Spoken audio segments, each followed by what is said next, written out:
think we can start. So this week we will have a panel on how to read the second book of Bacon's Novum Organum. And we will have 4 speakers. They will each have about 10 minutes to give their main ideas. And then we will have a discussion that I will moderate. So which one of you wants to go first? If you don't mind, I kind of can introduce the session and then move straight to my part. Perfect. What order are we going to go in, Donna?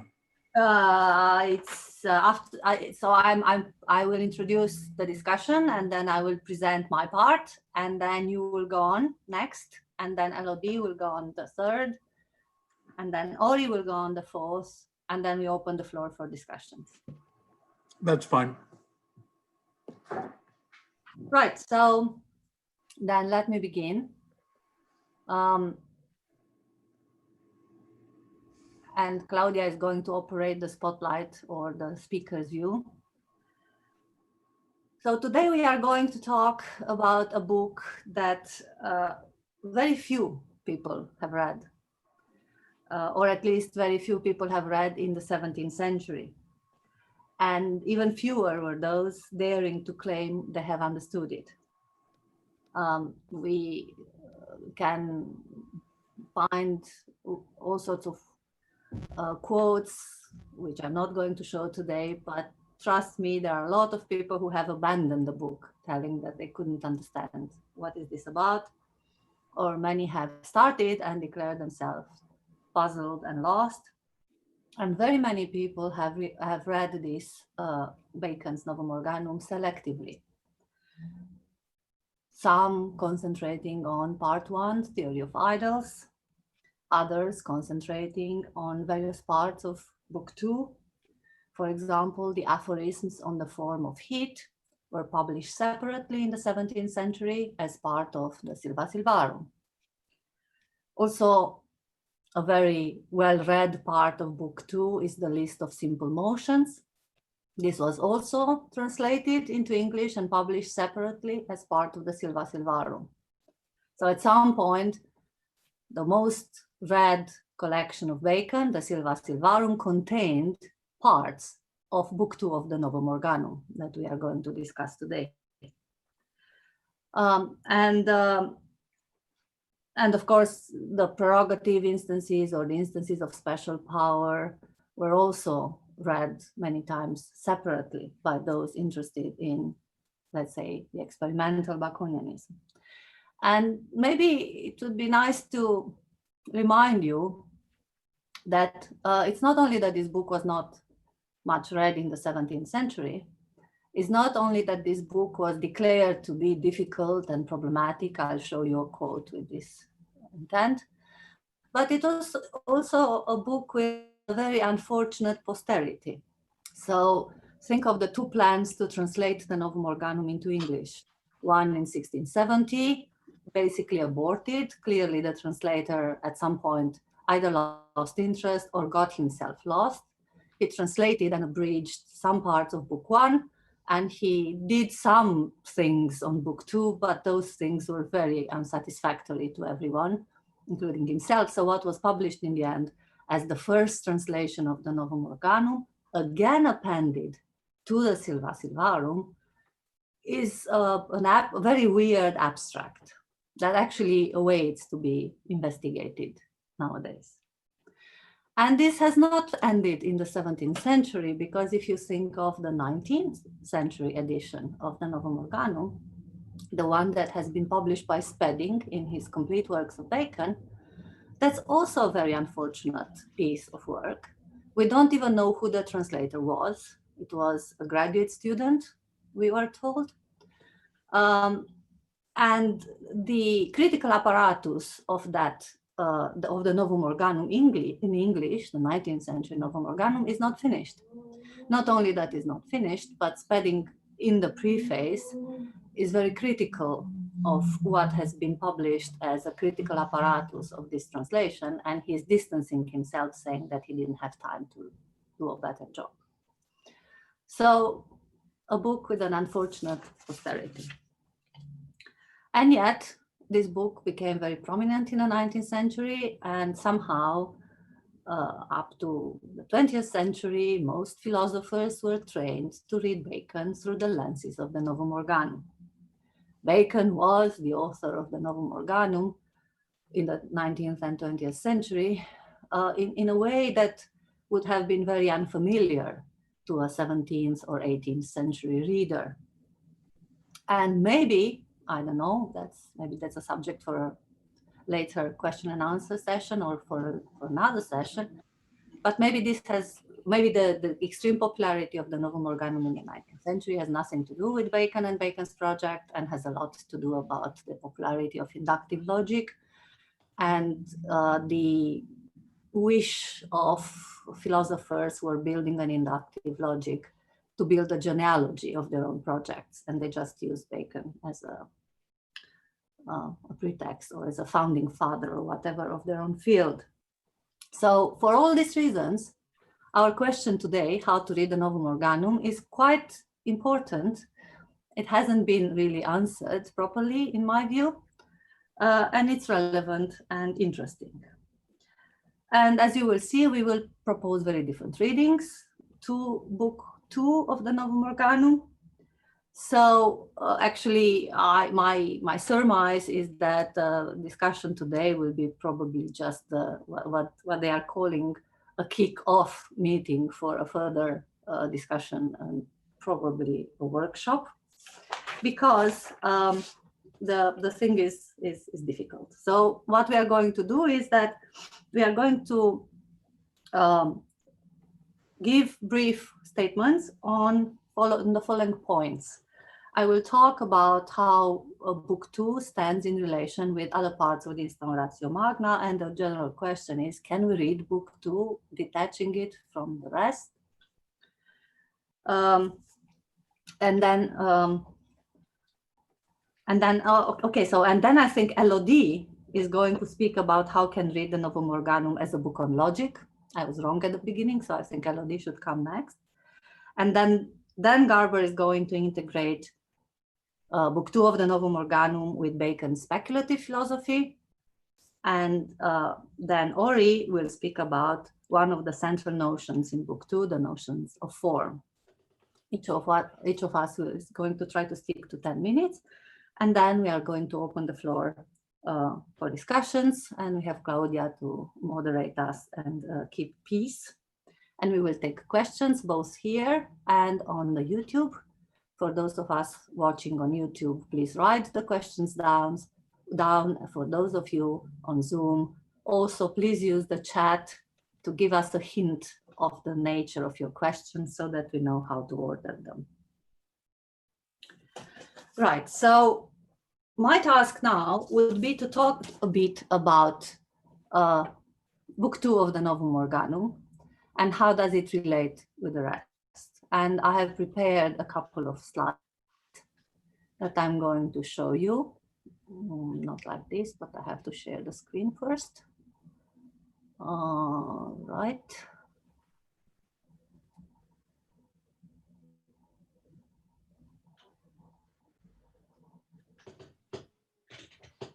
And here are my slides. Let me put them on the slides. So, okay, do you see them? Yes. Okay. So, first slide, just a quote to substantiate some of the things I've been saying so far. Namely, a quote from Peter Shaw, Works of Francis Bacon, the preface to the English Novum Organum, 1733, so the, let's say, beginning, the first third of the 18th century. Peter Shaw prefaced his edition of the Novum Organum by the following statement: as the following piece, namely the Novum Organum, appears to have been the least read of all the author's writing, so the Novum Organum is the least read of Bacon's books, at least up to 1733, though in itself of great importance, is agreeable to our intention of facilitating the understanding of his philosophical works in general, to have a particular regard to the facilitating of this. It seems therefore proper to give here, by the way of preparative, first a short analytical view of the entire plan and design of the piece, and second, the rules by which the author seems to have proceeded in it.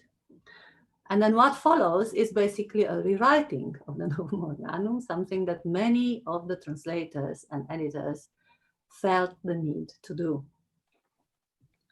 Why is it so? Well, if we talk about the place of the second book of the Novum Organum within the whole, then the first question is, which whole?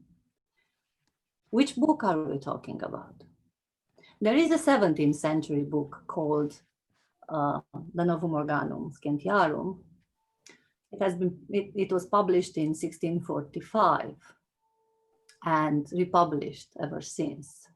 And actually, I would be very much interested to hear more about who has read this book and the posterity of this particular book, which is, of course, not the book that I'm going to talk about today. The book that I'm going to talk about today is the 1620 edition of the Instauratio Magna, and the Novum Organum is a part of this book. Now, I would like to show you this book. Unfortunately, I don't have the original edition, which is probably, it's worth, I don't know, $50,000, $100,000, depending on the condition of the cover. But my very good friend Grigore has printed out an original edition. Okay, so this is how the Novum Organum looks like. Here is the famous title page. And then I just wanted to show you these marks here. There are 10 of them. They mark title pages. So there are 10 different title pages in the inside of this book. Title pages or places where new chapters, new items begin. First, it's a kind of very difficult to say what, sermon, statement, exordium, starting with Francis Bacon, Lord Verulam, thought this way and thought that his thoughts are important and are worth reading. And after that, we have the letter, that dedicatory letter to the king. And then after that, we have the general preface to the Instauratio Magna. And then we have the Delineatio Operis, so the plan of the work, and so on and so forth. And at some point, we find at last the title page of the Novum Organum. Let me share the screen again and show you some of these images because they're nice images.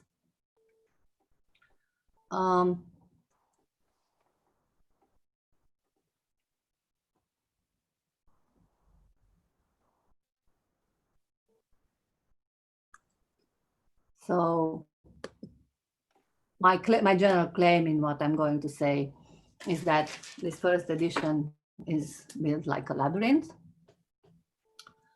And somewhere in the labyrinth, we found the title page of the Novum Organum. Actually, not one, but two title pages. This is the title page of book 1 of the Novum Organum, the two of them. And then there will be a second one. So when he's talking here about the second part, he's talking about the second part of the Instauratio Magna. Okay, the second part of the Instauratio Magna is the Novum Organum, or the true clues for the interpretation of nature. And if we do a table of contents, something that Peter Shaw also did, then the most general table of contents we can draw contains the following items. This general preface, which begins with this fantastic phrase, Francis of Verulam, reasoning thus with himself, concluded that it would be in the interest of the living and of those yet to come to hear his words. I wonder how people reacted to this phrase in the 17th century. And then the epistle dedicatory, and then the general preface, the plan of the work, the preface to the Novum Organum, and then book 1 and book 2 of the Novum Organum, book 2 with a different title page, slightly different title. And then, very important, one of Bacon's most read pieces in the 17th century, namely the Preparatives for a Natural Philosophy to Come, the Preparatives of a Natural History for a Natural Philosophy to Come, what is known by the name Paraskeve, which also was published separately and translated into English and published together with the Silva Silvarum. And finally, the last piece of the Instauratio Magna, the catalogue of the 130 natural histories that Bacon drew and put together, hoping that someone will start working on them immediately. This is the title page of the second book of the Novum Organum. So that's what we are going to discuss today. And what is interesting, and I would very much kind of like to put on the table for discussion, is the title of this. So if the first book is just a book of aphorisms on the true clues of interpretation of nature, this one, the second one, has an additional syntagm on the title, namely Sivo de Regno Hominis, on the kingdom of man. So I wonder what that means and how shall we read it. Okay, so let me just kind of put things together. Why am I saying it? It's a labyrinth. Well, one reason is that there are no less than 10 kind of title pages or beginnings of new items and sections. The original edition, so the first edition doesn't have a table of contents. The reader is confronted at every turn by turning the pages with the unexpected end of a string of aphorisms. So Novum Organum and Paraskeve are written as aphorisms, and you don't know from the beginning how many and so on. At some point they just end, and there is a beginning of something new. Book 2 of the Novum Organum is very much unfinished. I mean, all Bacon's books are unfinished, but book 2 of the Novum Organum contains what looks like 1/3 of what was the initial plan. One wonders, why did he publish such an unfinished piece? But these are not the only arguments for claiming that this is a labyrinth. As Graham Rees has shown, the Novum Organum was published with what was at that point the highest technology of the day. With a lot of skeletons. He said that at least 8 skeletons were in place in the King's printer while the book was published. But maybe more were used, not at the same time, which was very unusual for printing a book at that time. Usually 1 or 2 skeletons were used. And also, what one can see just leafing through the book, there is a large variety of typographic characters used to indicate technical terms. So there is an unusually large, Graham Rees claims, capitalized initials through the text. That's a typical feature of Bacon, but in the Novum Organum, he's doing this even more than in his natural histories, for example.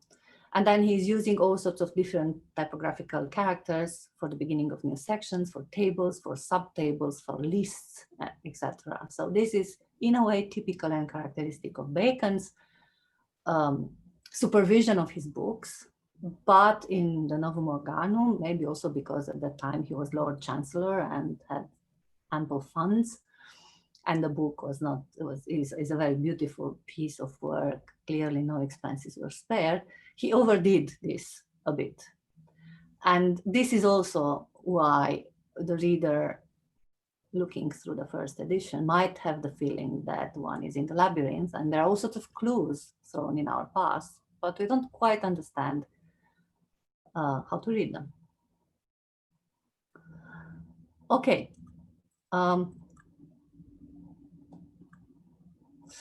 So my reading to the answer, my kind of tentative answer to the question how to read the Novum Organum, book 1 and book 2, is to look for the clues. Okay, so since the title is clues, the true clues for the interpretation of nature, then what kind of clues can we find in this labyrinth? So one type of clues are clues of structure. So I propose as a working hypothesis. I'm not here prepared to do more than propose this as a hypothesis and defend it as a hypothesis of work, is that each piece of the Instauratio Magna contributes one way or another to the general project. And the reader is not expected to read just the Novum Organum, but is expected to read all these pieces, maybe not in the order in which they are presented in the book. And these pieces have a certain amount of independence. In the same way in which one is prepared to read the Paraskeve as a self-standing piece, one should be prepared to read the second book of Novum Organum as a self-standing piece. That doesn't mean that it's independent of the rest. It just means that Book 1 and Book 2 of the Novum Organum do not constitute a system. We all know that Bacon was very anti-systematic and very much against philosophical systems. So to my initial question, this is the answer. One can read Book 2 of the Novum Organum as being a piece of the general project of the Instauratio Magna and having some sort of internal consistency. Of course, also connections with other pieces, but not necessarily being part of an integrated whole called the Novum Organum. But there are other clues to orient ourselves in the labyrinth, and I would like to put some on the table for further discussion. The Novum Organum is one of Bacon's works in which he's most challenging, imaginative, and innovative concerning vocabulary. Novum Organum is full of technical terms, and what is really puzzling and sometimes deeply annoying is that he's coining new technical terms, but he's keeping the old words for it, as we will see as in forms and natures or simple natures and motions, but he's redefining these terms completely. And then he is coining new terms such as prerogative instances or latent processes or latent schematism and so on. And just think of the list of prerogative instances. There are all sorts of funny, interesting, crazy names for each of them, basically 2 names for each of the 27 instances, sometimes even 3 names. So it's an abundance of clues of vocabulary. And then also an interesting clue is that Novum Organum is about helps, ministrations, indications, signs, instances of, arguments of hope. So all sorts of clues that if we get into this labyrinth, there are some reasons to hope that at some point we are going to get out. And one of my suggestions is that it's interesting to look for clues of positive and constructive remarks, such as signs of arguments of hope in the first part of the Novum Organum, in opposition with the critical and destructive remarks. And maybe there are also clues from the way things are put on the page, the initial capitals that I talked about, or in the second book of the Novum Organum parts that we are going to discuss today, the way in which lists and tables are arranged, which is very interesting and sometimes puzzling. So that was my introduction, and I'm giving the floor to the next speaker, and then we can resume things at the question and answer sessions. So, Elodie? Yeah. Can you hear me?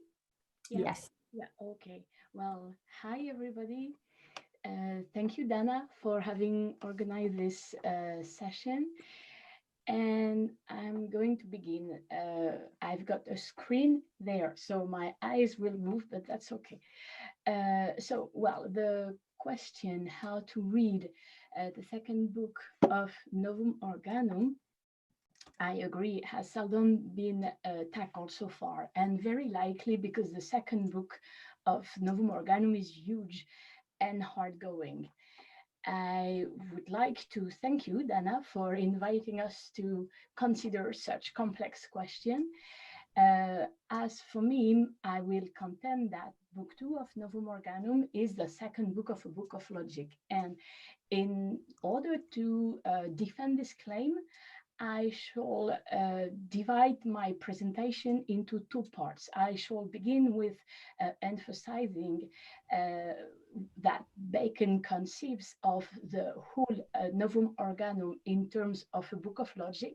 Then, in the second part, I shall show what is at stake in the second book of Novum Organum insofar as logic issue are concerned. So first of all, like general preliminary, what does it mean to say that the Novum Organum is a book of logic?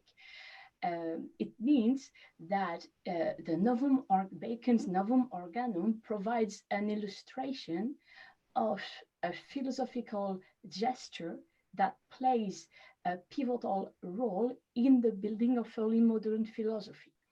To put it in a nutshell, despite a widespread rhetoric of the rejection and rupture with the logical tradition, early modern philosophers devote much attention to logic in the construction of their systems of knowledge. Not only do they take logic as a propedeutic to philosophy, but also, and maybe more importantly, many of them build their own logic. And such is the case of Bacon in the Novum Organum.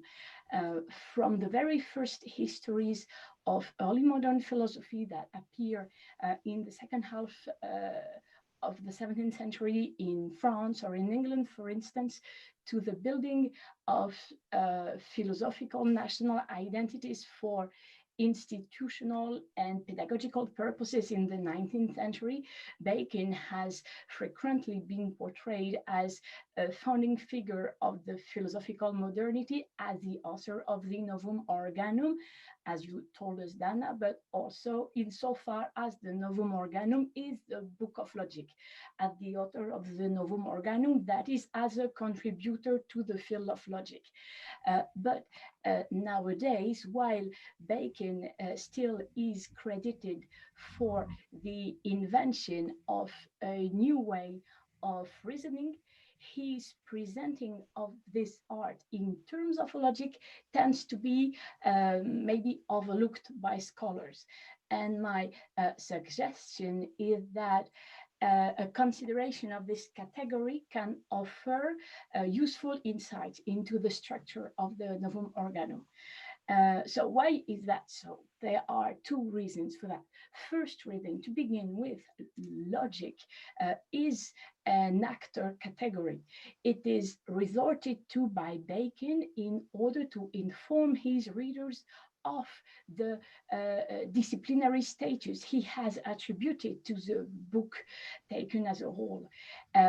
He claims that the Novum Organum belongs to the field of logic in the distributio operis, the plan of the work, which is the final preliminary before the Novum Organum itself in the 1620 volume Dana you've just referred to.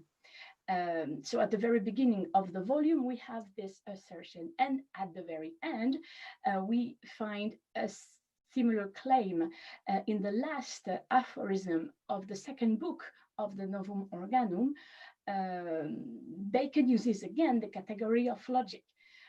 Nos in nostro organo tractare logicam non philosophiam. So Bacon uses the category of logic as a breadcrumb trail, allowing his reader to make his way through a book whose structural unity may not be apparent at first glance. And second of all,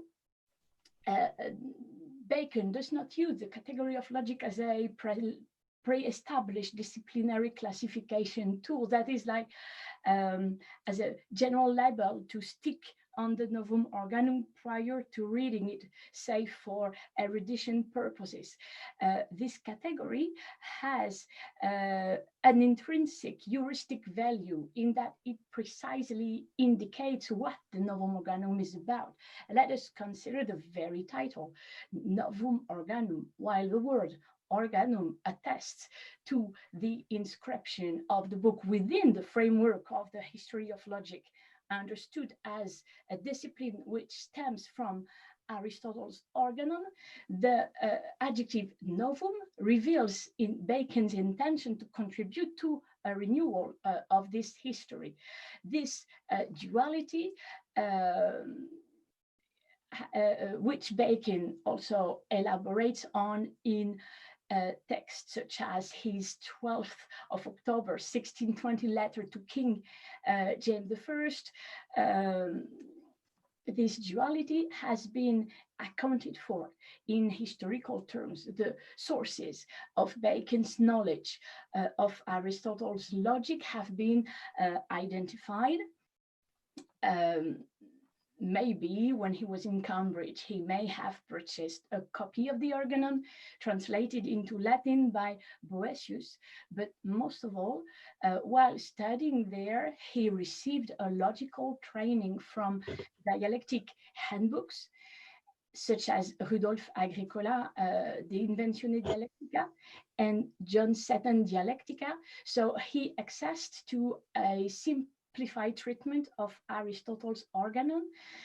And on the other hand, the specific shape of Bacon's project to depart from common logic has been considered in contradistinction with contemporary attempts at reforming Aristotelianism, such as Ramism. So we have clear ideas as to the Novum Organum cultural context insofar as logic as discipline is concerned. And this investigation have to be accompanied by philosophical assessments. The questions to ask are, how does Bacon blend key elements from these different traditions into creating something new? And most of all, what exactly is he after? Now comes the second and last part of my presentation, because I am going to address these two questions in this part by taking the second book of the Novum Organum as a case study. And I'm going to be as quick as possible. So, second part of the presentation, what is at stake in the second book of Novum Organum from the viewpoint of logic? First, let me try to briefly describe things. As Dana has shown us, because it is visible from the title page of book 2, the purpose of book 2 is to deliver the interpretation of nature. Interpretation of nature is the name given by Bacon to his logic in the Novum Organum. What does that mean? It's a big question. In the Distributio Peris, the plan of the work, he said that interpretation of nature differs from common logic in three ways: in its end, in its order of demonstration, and in the inquiry starting point. To put it in a nutshell, in order to bend nature to work rather than to beat an opponent in debate, Bacon elaborates on a method of scientific discovery based on induction and on the rejection of syllogism as verbal and formal. He gives induction a new form, as in his view, the form by simple enumeration, which is discussed by the dialectician works, is nothing but, quote, a childish thing, unsafe in its conclusion, vulnerable to a contradictory instance, caring only for the customary, and incapable of getting results, end of quote. Bacon refuses to take first principles on trust and also sets protocols to invent them. So this scientific methodology Bacon introduces his reader to in the plan of the work is exposed in the second book of the Novum Organum. That makes the second book of the Novum Organum the core of Bacon's logic. That is neither a supplement nor an appendix to it, unlike a representation of Novum Organum frequently given by scholars tempted to latch onto book one. Now, let me take maybe 2 or 3 more minutes to try to put this rapid description of the purpose of the second book of Novum Organum into perspective. The question to ask is the following: to what extent does the second book of the Novum Organum display the supposedly logic novelty searched after by Belkind and exposed in the full book? In other words, if we are to deal with a new organon, what precisely is new in it? As again, time is flying, let me concentrate on 2 precise questions. The first question is, the Novum Organum is grounded on a destruence/construence dialectical pattern. As a consequence, the way for the method indicated in book 2 is supposedly paved by propaidetic remarks developed in the first book of Novum Organum. What have these remarks got to do with logic? Second question: within the framework of the book 2 of Novum Organum, Belkind does not content himself with giving an account of induction. He devotes 70% of book 2 to what he calls instances with special powers. What have they got to do with logic? I would like to suggest that these 2 questions, these 2 issues are intertwined, and that consideration of the intertwinement of these 2 issues can help the reader grasp some aspects of the originality of Francis Bacon as an early modern theoretician of logic. Let me consider question 1, and I'll be very quick as far as question 2 is concerned. Question 1. In book 1, Bacon shows a concern with the fragility and the fallibility of the mind. In his view, men pursue natural philosophy with a naturally distempered mind. They operate with inadequate means of communication, and they rely on a corrupt philosophical culture. He calls idols the erroneous notions formed by men on these groundings and the ill-ordered predisposition of the mind that account for them. The anthropological / therapeutic / moral features of the doctrine of the idols have been commented on, but their importance does not mean that the idols do not have anything to do with logic. On the contrary, there is a very strong logical reason why Bacon needs to talk about them in the framework of the building of his logic. As he puts it in aphorism 40 of book 1, his doctrine of idols stands in a similar relationship. This is a quote of Graham Ree's translation. Quote again, the doctrine of idols stands in a similar relationship to the interpretation of nature as the doctrine of sophistical refutations does to ordinary dialectic. As we know, sophisms are reasonings which only look good. They are considered by Aristotle in the last part of the Organon, which comes after the categories, the interpretatione, prior analytics, posterior analytics, and the topics. So why do they intervene in the first part of Novum Organum? Well, this is pretty clear.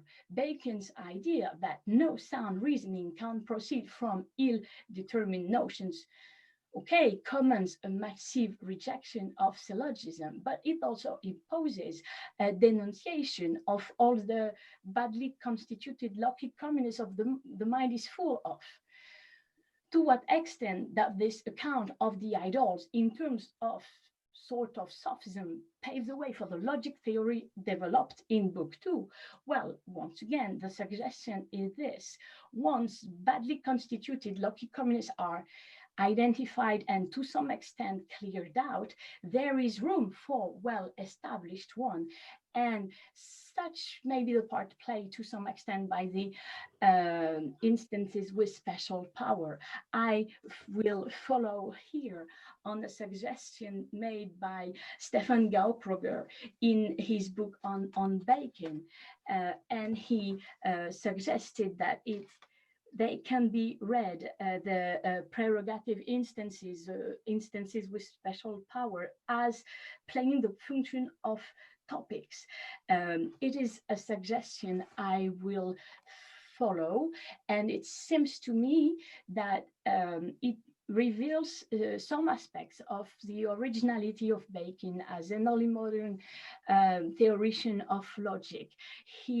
This organization of his work shows how much he cares about invention and philosophical invention, and it shows how much he needs dialectical tools in order to shape his own project.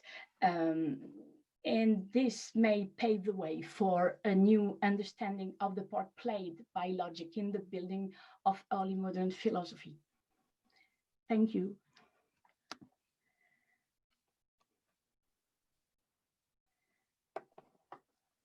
Okay, Thank you. Dan? Thank you very much, Donna, for organizing this. And thank you very much, Elodie, for your presentation. In a way, I want to continue. Well, let me first of all put on the screen.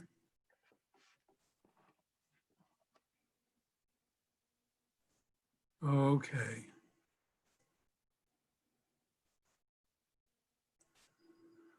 Some of you should recognize this as our logo, which is the castle in Bron, where near which we had all of our, or many of our summer meetings. But in any case, to return to the question of Bacon, I want to continue a little bit on what it is that Elodie was talking about. I agree completely with her that Bacon thinks of the inductive method in the Novum Organum, in part 2 of the Novum Organum, as a logic. But one thinks of logic, I think, as a kind of neutral instrument that can be used by philosophers with very different substantive philosophies, something that all philosophies can have in common. And I think that this is the way in which Bacon certainly presents his project, not so much in part 2 of the Novum Organum, but when he's talking about the need for an instrument in the preface to the book 1 of the Novum Organum and in book 1 of the Novum Organum. But I would like to emphasize the way in which the inductive method that Bacon presents in the in part 2 of the Novum Organum is deeply embedded in his view of what it is that nature is like. It is not at all, I think, theory neutral procedure for generating knowledge. The larger point here is that there's an underlying metaphysic that really guides the whole method that that follows in part 2 of the Novum Organum. There is no such thing as blind experience. This is the point that Sir Karl Popper emphasized. Without some questions to ask and a framework in which to evaluate the answers, empirical investigation is blind. And I think that the method of part 2 of the Novum Organum illustrates that very nicely. There is a Baconian matter theory that recent commentators since probably the 1970s, have been talking about at great length. Everything is made up of pneumatic intangible matter. There is no vacuum, etc. This part of Bacon's matter theory doesn't really seem to enter into the method of the Novum Organum, at least as he sets it out in book 2.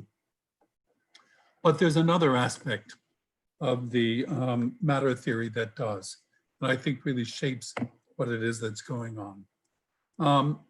I think Bacon holds that there is a list of simple natures, and bodies of different kinds can be regarded as realizations of different combinations of those simple natures.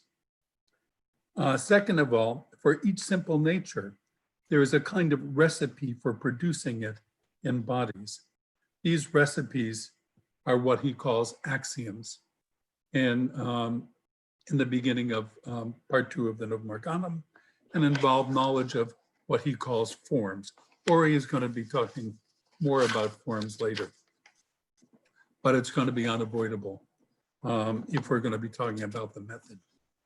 Third of all, bodies can be transformed from one kind to another kind of body by applying these recipes or axioms in a given body. And fourthly, these recipes or axioms can be understood in terms of a basic vocabulary of appetites of matter. There is an animistic theory of matter with various kinds of appetites that stands behind the method of part 2.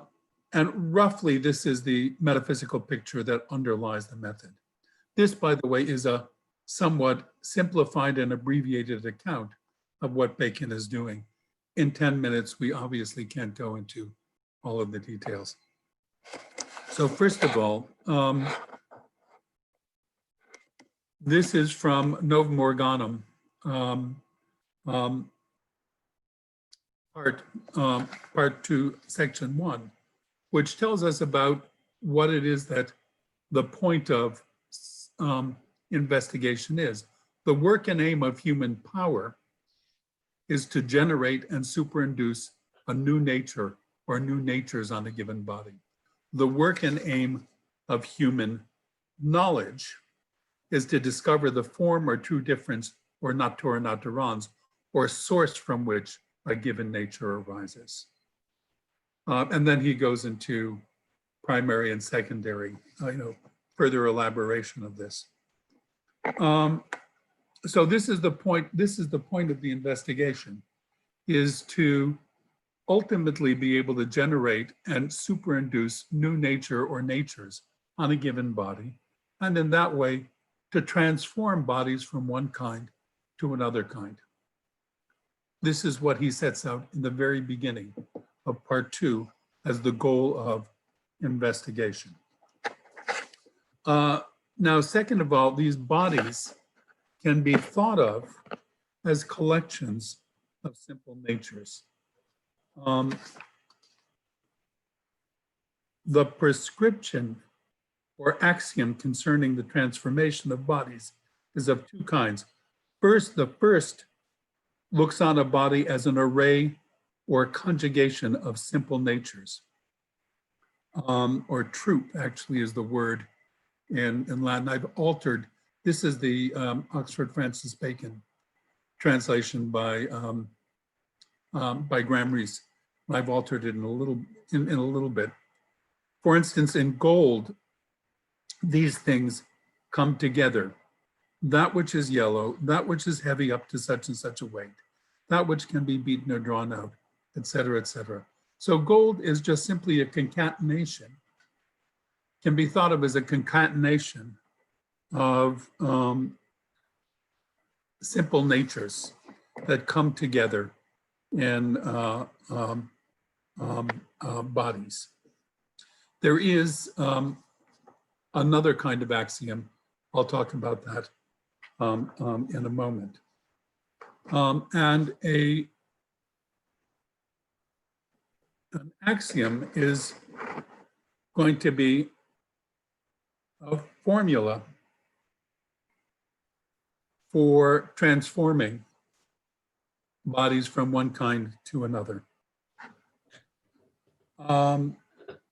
Now, how do we bring about the transformation of silver into gold?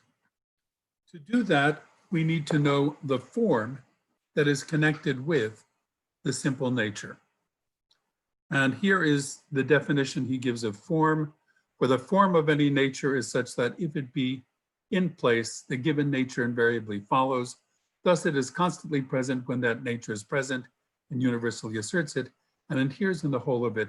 The same form is such that if it departs, the given nature infallibly disappears. The second part of that slide talks about the difference between somebody who knows how to transform the nature in some particular substances versus somebody who knows, who grasps the form, grasps the unity beneath the surface of the materials, which are very unlike. The real nature. The person who has the form understands the real nature of the simple nature and can produce it in any kind of matter. So knowledge of forms associated with simple natures then gives us the ability to transform bodies. Thus, an axiom of this sort, and we're still dealing with the axiom of the first sort, brings the matter down to the forms of simple natures. For he who knows the forms and means of superinducing yellow, weight, ductility, fixity, fluidity, etc., will see to it that these can be conjoined in a particular body to bring about its transformation into gold.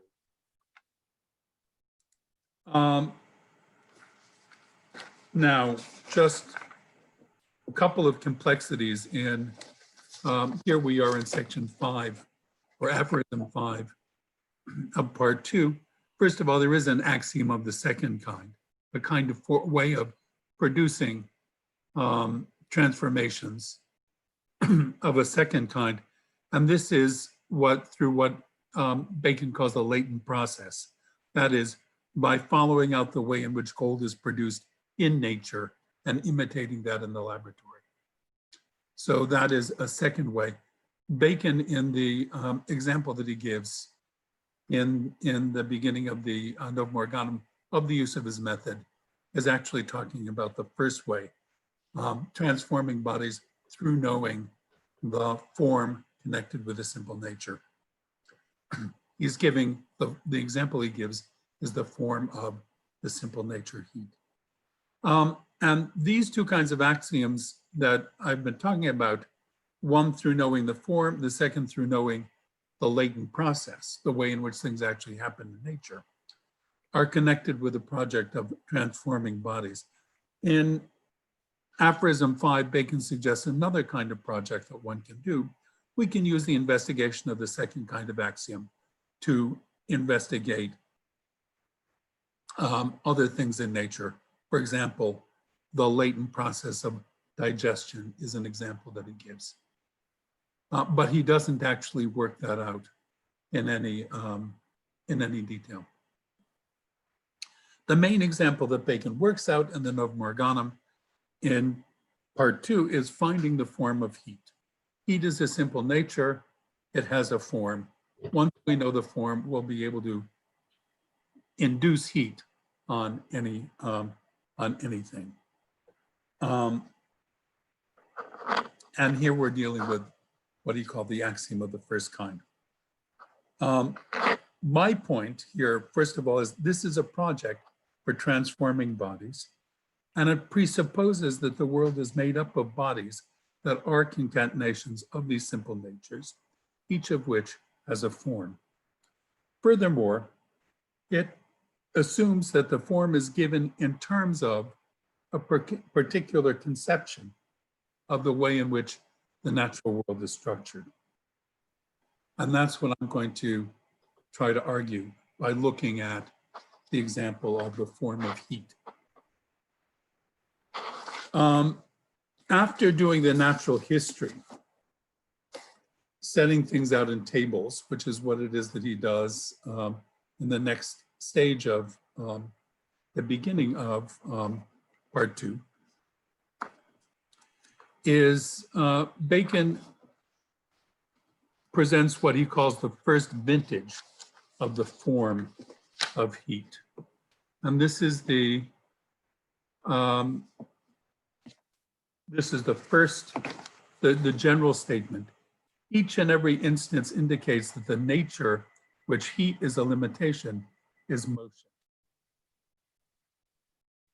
From what I have said of this motion, namely that is like a genus to heat species, I do not mean that heat begets motion or that motion begets heat, though in some cases these things are true, but that the very heat itself, or quid ipsum of heat, is motion and nothing else. But this conclusion is limited by differentia, which I shall give in a moment. And this is a summary of the, these tell us heat is motion. Now these differentia tell us what particular kind of motion heat is supposed to be. The first difference is heat is an expansive motion by which a body strives towards self-dilation. The second differentia is it's a modification of the first, that heat is expansive motion toward the circumference, but yet that the body is borne upwards at the same time. The third differentia is that heat is a motion which is not uniformly expansive through the body, but through its smaller particles. And the fourth differentia is that the motion of provocation or penetration is rather stupid, rather rapid and not at all dull. Okay. This is often cited as an early recognition of the kinetic molecular theory of heat, but it isn't at all. The question is, what does Bacon mean by motion here? And what Bacon means by motion is not local motion. And what he means by saying that heat is motion is not that it's the local motion of the smaller parts of bodies. First of all, when Bacon talks about motion, he is generally not talking about local motion, but about the inherent appetites of body. This is a section from part 1 of the Novum Organum. If someone sees, for example, that bodies have an appetite for mutual contact, so that they do not let the unity of nature be completely broken up or torn apart to create a vacuum, or if someone says that bodies have an appetite for recovering their natural size or tension, so that if squeezed within or stretched beyond it, they at once try to recover and take up an old sphere or bulk again, then these and others like them are the true physical kinds of motion. This is what he means by motion, the appetites of body. Whereas those others, that's to say local motions, which he talked about earlier in this passage, Novum Organum 166, whereas those others, local motions, are simply logical and scholastic. So when he talks about motion, what he's talking about is the appetites of body. Now in part 2, section 48, which I think is the longest aphorism in the entire book, it goes on for pages and pages. Bacon lists 19 different kinds of motion. And after listing them all, and actually goes into some detail about what they are, this is what it is that he says about these motions. Thus, I have set out the species or simple elements of motions, appetites, and active virtues, which are in nature most Catholic. And in so doing, I have outlined a fair portion of natural philosophy. One finds this, by the way, also a different version of this in the Abecedarium Naturae, a piece that was rediscovered in the 20th century, the alphabet of nature. Bacon's world is, in a sense, animistic. It's filled with appetites and conflicts. Novum Organum 248 goes into enormous detail about the different appetites, which are stronger, which are weaker, who wins, who loses when they come into conflict with one another. By the way, Bacon is not alone in having this animistic conception of the world. He shares that with a number of late 16th century figures. And I think from the notes, from Reese's notes in the Novum Organum, he sees Cardano, Telesio, and others behind some of what it is that Bacon is presenting here. Bacon is often regarded as the first, among the first of the moderns, which he certainly is. But he's also, I think, profitably read as a refugee from Renaissance Italy. This is the latest stuff that was going on when Bacon was being educated. And it's not surprising that it shows that it was influential on him. So let's return to the slide about the differentia between heat is a motion. And these are making more specific the kind of motion, which is to say the kind of appetites and inherent tendencies that Bacon is pointing to when he's talking about motion, heat as motion. The method finds then the form of heat, which is to say it finds the particular appetites of bodies that constitute the nature of heat. So then, how is it that the method has told us how we can transform any body into being hot? And this is the conclusion of section 20 of part 2, where he's setting out the first vintage. If someone sees,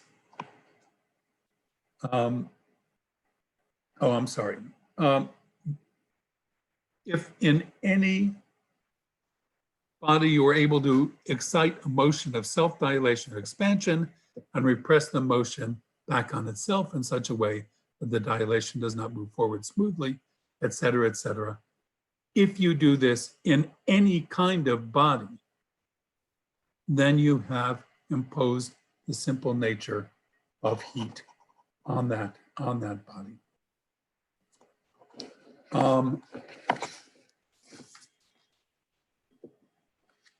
So my point again is that the Baconian method of Novum Organum, part 2, is a method for answering a Baconian question, finding the form of a simple nature so that you can transform bodies, where the answer is given in terms of Bacon's conception of what nature is like.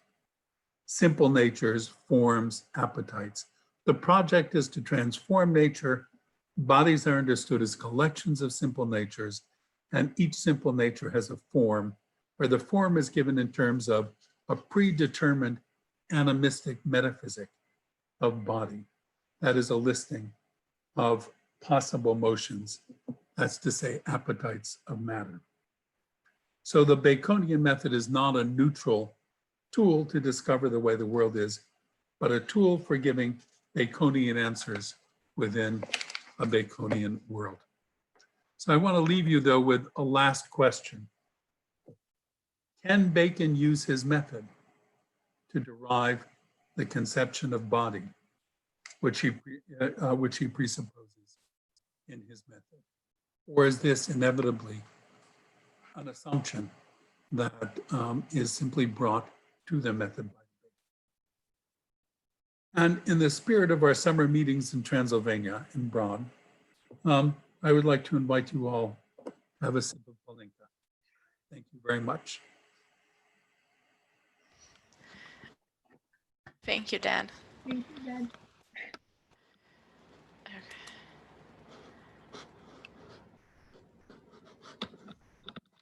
Okay, so Ori, can you start your presentation now? Yes, thank you.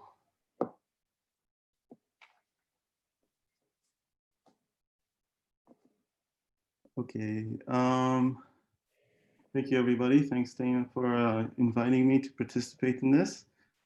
I have both the fortunate and unfortunate luck to be the last speaker, because some of what I say, I think, can build on and can complement what has been said by Dana, Elodie, and Dan. And I think there are some small ways that might turn out to be significant that I'm taking a bit of a different reading of the second book. So it's also a way in which perhaps my reading is disagreeing in some respect, in some, I think, relatively minor ways. So let me start the slideshow. So one of the things that I want to, maybe it will help clarify the way I read the second book of the Novum Organum by placing this reading relative to Elodie's reading and Dan's reading. So what I would say about the Novum Organum as a new kind of logic, I completely agree that this is what Bacon is trying to do. He's trying to give us a new method of both discovery and argumentation. It's a method where we are trying to establish principles of nature or laws of nature based on certain evidence that we have. The only caveat that I have is that our standard or normal understanding of logic is that it's a form of reasoning devoid of any content or presupposition. So that if we look at a certain argument and it has a certain logical structure, we can understand the logical structure independently of what the propositions are articulating or saying. I think this is not the way to understand Bacon's logic or Bacon's inductive logic, because as Dan said, and I completely agree, we will not understand what Bacon is saying independently or without the matter theory that Bacon brings on board. And so I think the method or the logic that Bacon articulates is highly based on his matter theory. And so it's a transformation of what one might mean by logic or by a form of argumentation. I think perhaps it might be one of the biggest issues with later inductive theories, 19th century, 20th century theories of induction, that what they try to do is they try to understand induction as a certain kind of form of reasoning devoid of any presupposition or any content that guides our thought processes. And so I think unearthing what Bacon means by logic would be really useful to compare with modern theories of logic, with modern theories of induction. Another way that I want to place my presentation in relation to Dan's presentation is to say, I agree with his analysis of what Bacon is up to in terms of his matter theory and how his matter theory is guiding his ideas in the Novum Organum. But I think it's still helpful to understand what motion is in terms of Bacon's corpuscularianism. So it's absolutely right that Bacon doesn't think of motion as local motion or just a change of place of particles in space. So it's right that we shouldn't understand motion in that way, because there are inclinations and appetites involved in understanding those motions and changes of natural bodies.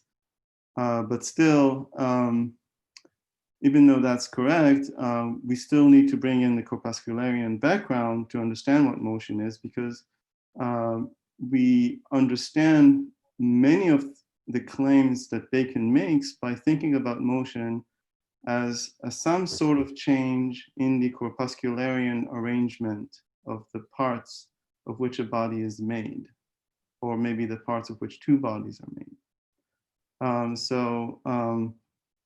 I'll try to articulate a little bit more of that, it's helpful for me to come after these presentations and present what I have to say about it. So in about 1604, I think scholars don't agree about the exact date of this particular text. Bacon writes a text that appears to be corpuscularian in nature.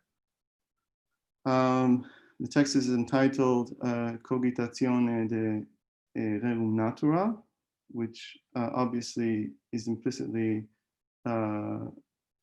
referring to the Lucretian text. So I want to, instead of bringing the evidence from the text to in support of my claims, I'm just going to say what we can learn from that text and what he says in there. So to understand Bacon's corpuscularianism, or at least how he articulates in this particular text his corpuscularian commitments, we need to differentiate between Bacon's corpuscularianism and ancient atomism. It's a very different kind of corpuscularianism. First, Bacon seems to endorse, or at least he's looking for evidence that all corpuscularian parts are the same. And he argues this, that there might be some evidence in favor of this claim. And this is contrary to the ancient atomist theory, the Democritean theory and the Epicurean theory. Those theories think of atoms as coming in different sizes and different shapes. And Bacon seems to look for evidence that they are all the same kind of atoms, or the same types of corpuscles. And so why would he be looking for evidence like that? I think one of the reasons might be that he's looking for a matter theory that allows for any kind of transformation. That if you have a simple nature, simple observable quality that you want to induce in a body, say you want to make a body yellow, or you want to make a body malleable, all you need to do is find a particular form that allows you to induce that observable quality. And so that sort of suggests that bodies are completely, you can take any body and transform it into any other kind of body. So it seems like he's looking for a theory that allows for freedom in transforming one body to another body. The other thing that Bacon seems to be committed to is that he thinks about the void as something that could be possible, but you need empirical evidence for that, which seems to be very different than what Democritus does in his theory, or at least some ancient atomist theories. Here I echo what Dan was saying about inclinations and affections. There's some active principles involved in these corpuscularian theories. These are not just inert atoms moving about, colliding with each other. They have inclinations or affections. They have tendencies to coalesce together. If two different bodies meet, then there might be some repulsion between them. There might be some attraction between them. And so there are many ways in which bodies coalesce and form and change. and those involve active principles, not just atoms moving about. One of the things that Bacon seems to say is that if you look at ancient atomism and you think about it as a theory, it brings us closer to the truth. So he has many claims in favor of ancient atomism in relation to other philosophies like Aristotelianism or Platonism. But there's a serious limitation with ancient atomism, which is that ancient atomists didn't really investigate the different ways in which corpuscles form composite bodies. And more tellingly, they didn't investigate the ways in which specific corpuscular configurations were able to transform. And these particular ways in which aggregates of corpuscles transform, Bacon calls these forms of motion. So in this particular text, Bacon imagines a science that classifies all possible transformations of bodies and corpuscles. And he thinks that if you can sort of classify all the ways in which bodies tend to transform their corpuscular arrangements, then you might be able to sort of start identifying the basic motions, basic forms of transformation, and understand from these all the possible transformations that you can have in nature. So I'm going to skip Bacon's discussion of Bacon's speculative theory of matter, his distinction between tangible and pneumatic matter.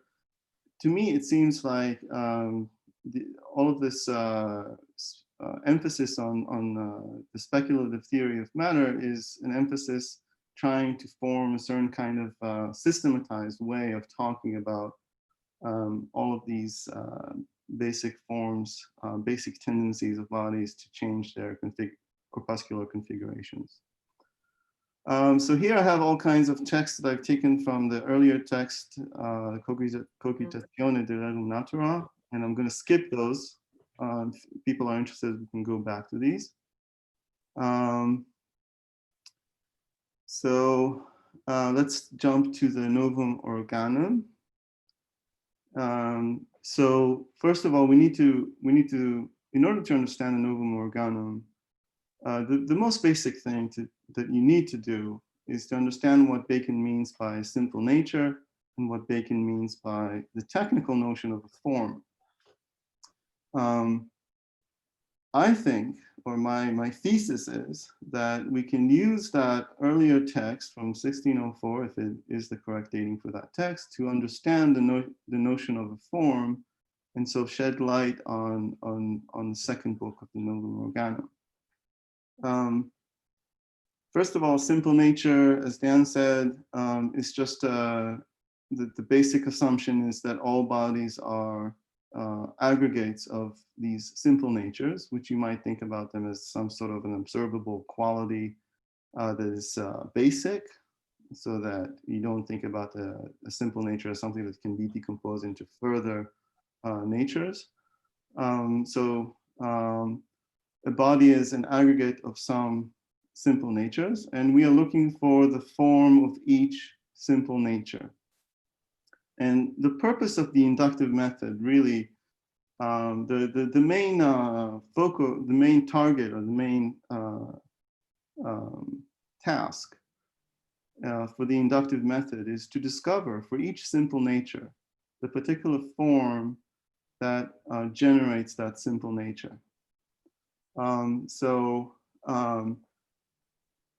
There's a certain sense in which what Bacon is trying to do, the natural histories that he constructs are basically different cases or different experiments that different observations, different experiments that one has of particular simple natures. And the attempt is to try to find, with various kinds of empirical clues, the particular forms that generate those simple natures. And so, when one knows the nature of a form, and one knows how to produce that form in a particular body, automatically what that does, it enables the scientist or the person inquiring after natural bodies to introduce that simple nature into a body. So what is a form?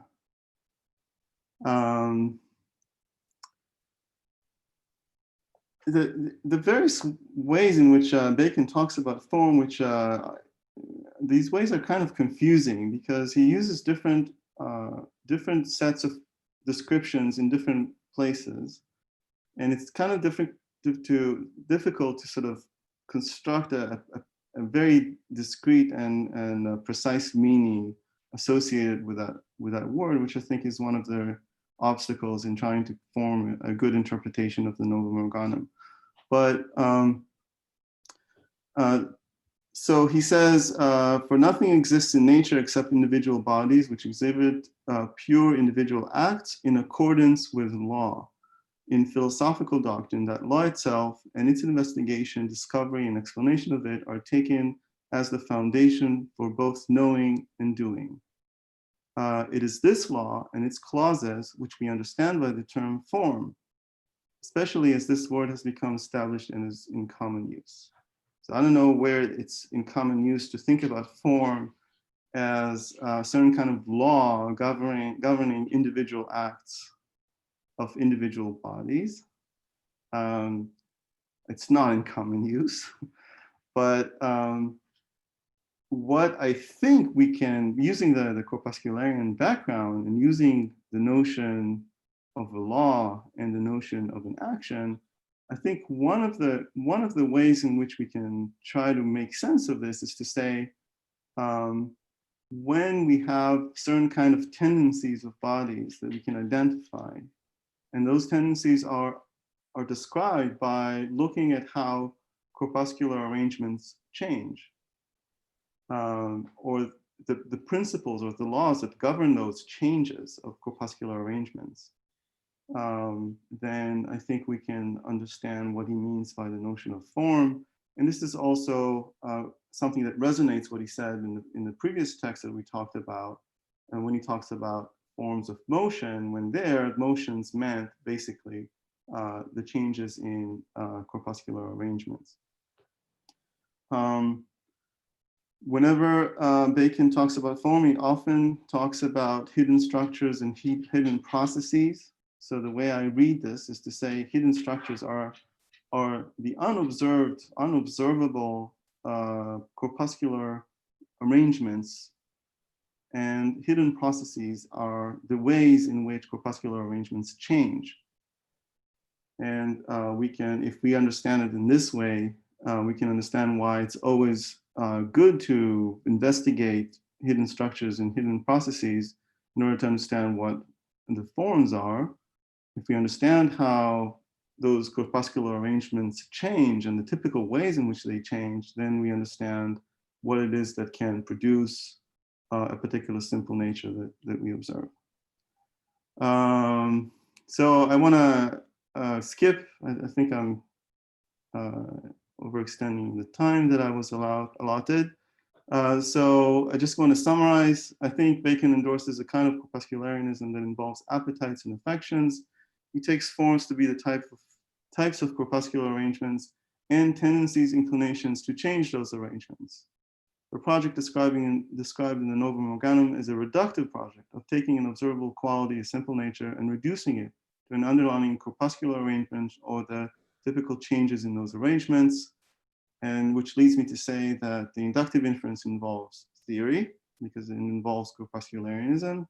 It involves discovery, not just the generalizing from observations, but also the discovery of the forms which are responsible to natures. And it essentially involves experimentation, because just via experimentation can we actually discover the typical ways in which corpuscular arrangements change. And so this is what I have to say about Novum Organum.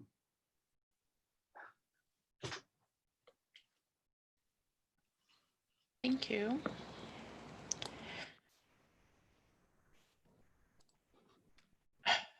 Right, so shall we move on to Q&A? Or if you could stop your share screen, that would probably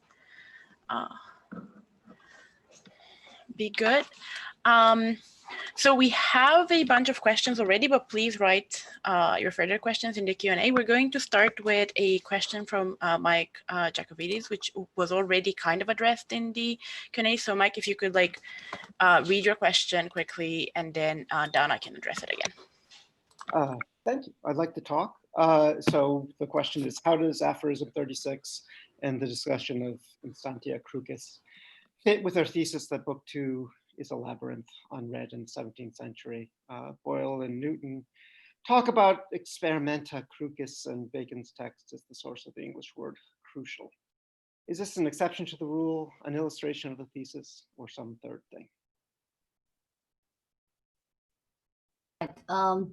And my answer was that this is basically an illustration of my thesis, that the book 2 of Novum Organum was read very selectively by various people with different interests. So the experimentalists read it through or saw the main focus of book 2 on the prerogative instances.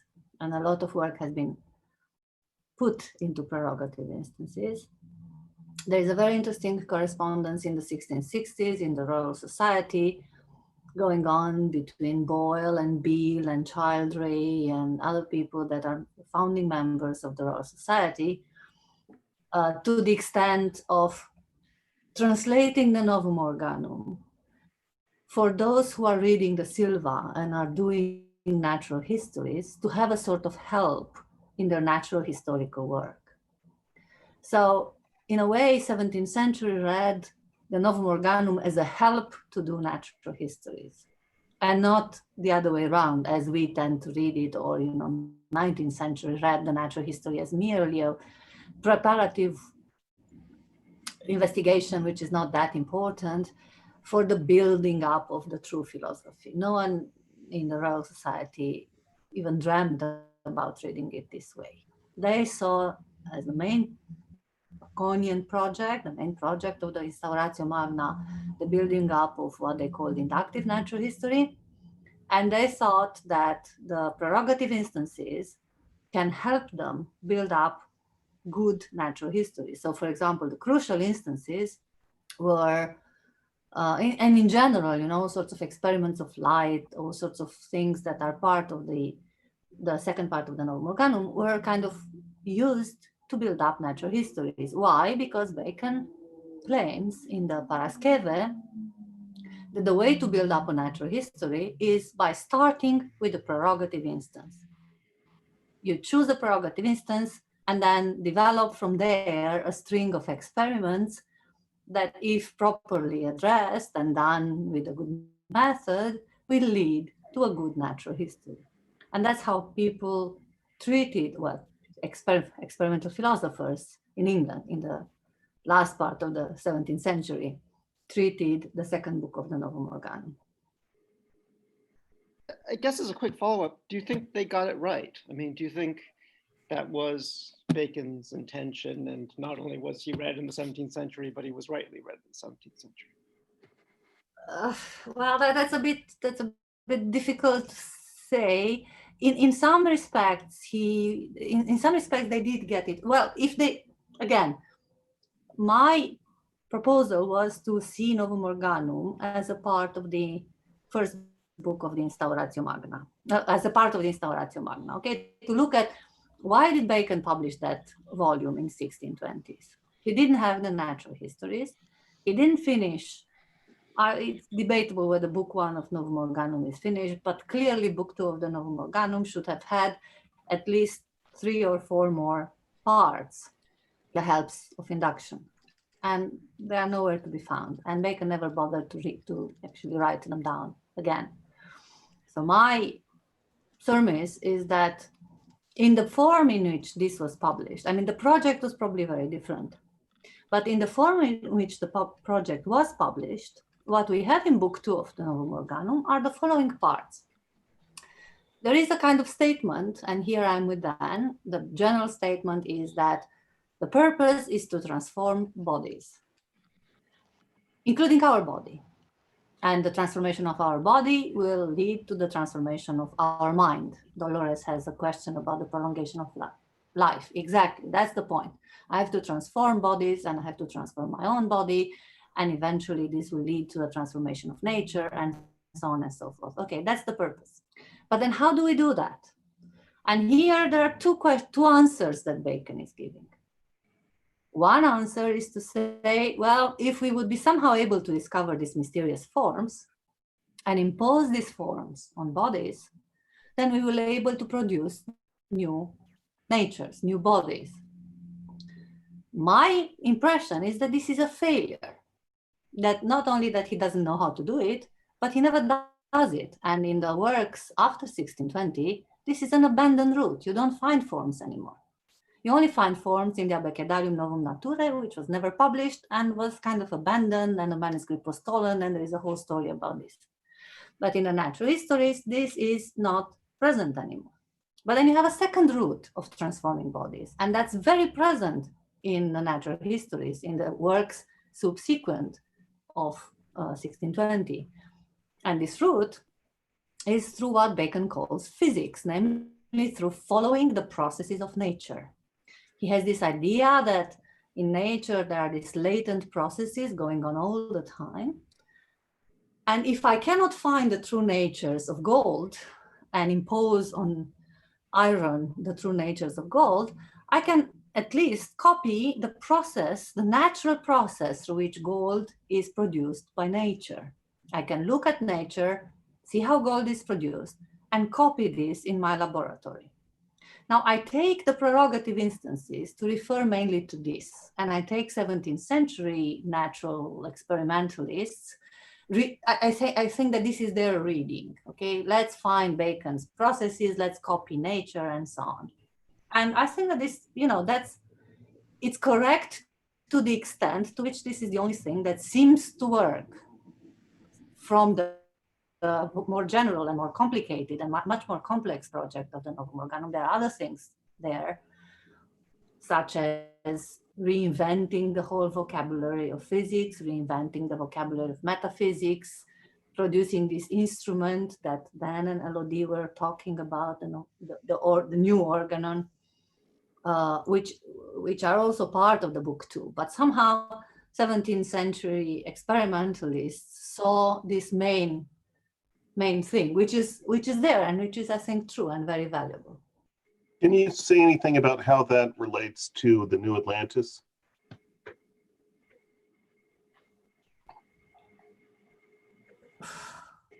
Well, actually, maybe don't say something now. Let's put this to the end of the list because we have a bunch of questions at the moment.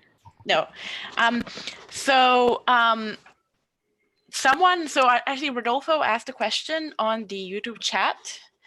So since Dana talked a bit about the reception, his question was for either Ori or Dan, and it was whether they have an assessment of the impact or reception of Bacon's matter theory.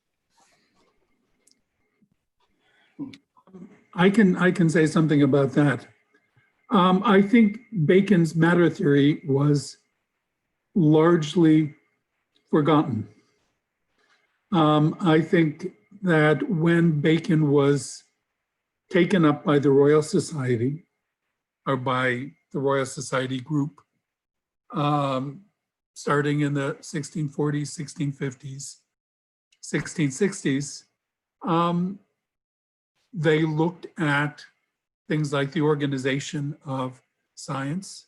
They looked, as Dana pointed out, at the need for constructing natural histories. The Silva Silvarum was an enormously influential work as a model for how to do science, and what it is that one should be doing. But the matter theory itself, I think, kind of dropped out and was largely rediscovered only in the 20th century, when readers like Graham Rees looked very, very carefully and found this in Bacon's writings. I think there were a few people I actually think Margaret Cavendish, for example, saw something of that in Bacon, but there weren't all that many and it wasn't very influential. Okay, great. Ori, do you?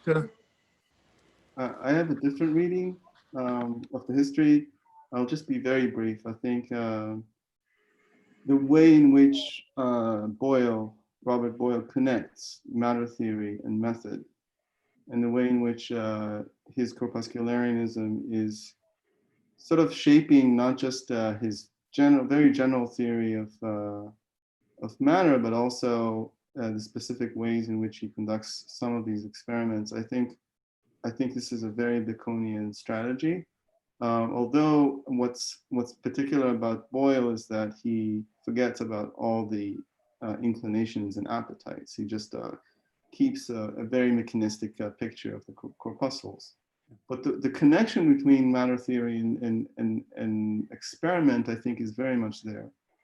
And I also think that in some ways, some of this connection between matter theory and method is even preserved in Newton.